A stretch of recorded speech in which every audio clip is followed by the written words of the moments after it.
Hi, my name is Julie Meek, and this is part 3 of a 4-part series for self-care in unprecedented times, brought to you by the Idaho Children's Trust Fund.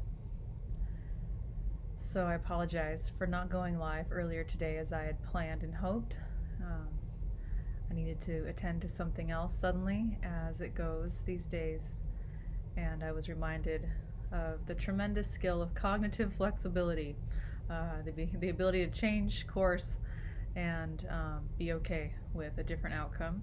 So today I'm post-recording this video, which will be short, because I'd like to share with you a meditation, a practice that I believe will be of more benefit to you to actually do than to listen to more of my sentiments and ramblings. So what I would like to share with you today is a self-compassion practice. You may be familiar with this idea of self-compassion, and if you are, you may also be familiar with the tremendous difficulty it can be to practice self-compassion regularly, effectively, enough for it to work long-term or to feel real. And there's a lot out there, and I encourage you to try what works for you, or try many things to see what works for you, rather. And perhaps this one will. And the reason I'd like to share it with you is because it's tremendously important right now, and perhaps the only realistic goal for self-care that one could create, depending on your situation.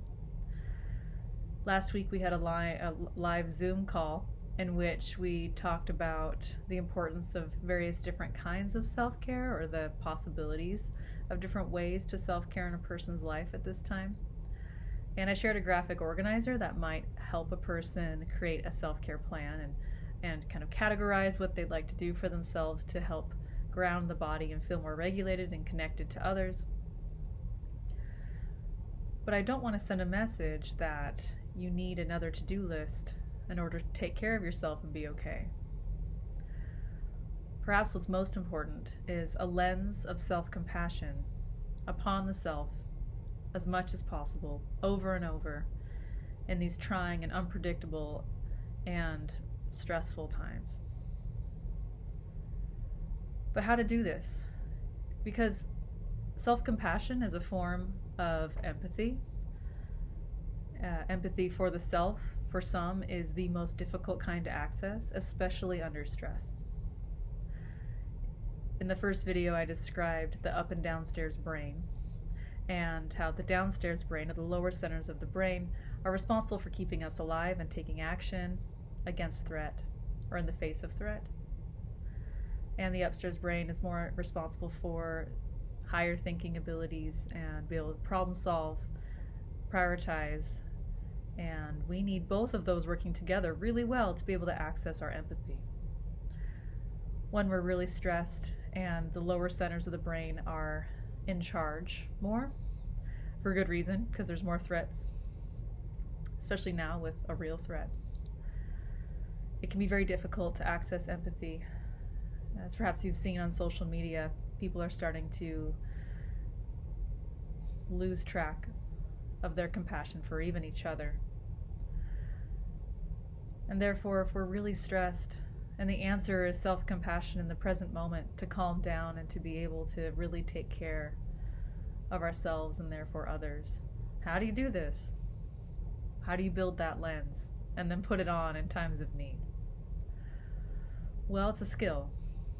And like any skill, it takes practice and patience and a belief that it will work.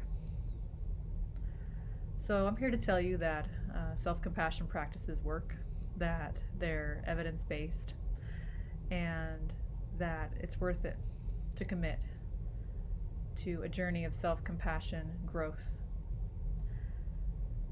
And while I still encourage you to do all the practical, active things for taking care of yourself, or lazy things for taking care of yourself, whatever that needs to look like right now, letting go of whatever you need to let go of, I think it would be very powerful for many of us to, moment after moment, keep applying this sense of self-compassion for the self and investigate deeper and more difficult emotions with that lens. even if the deeper and difficult emotion is shame for even needing a practice at all. Even that can be investigated and worked with and transmuted with a regular self-compassion practice. So I'll leave you with this thought that self-compassion is self-care and perhaps is the prerequisite to really effective self-care.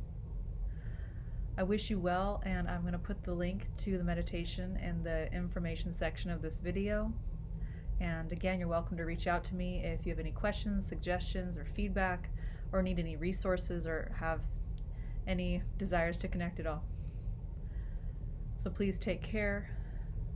May it be another beautiful day for you in some way. And we'll see you next week. Thank you.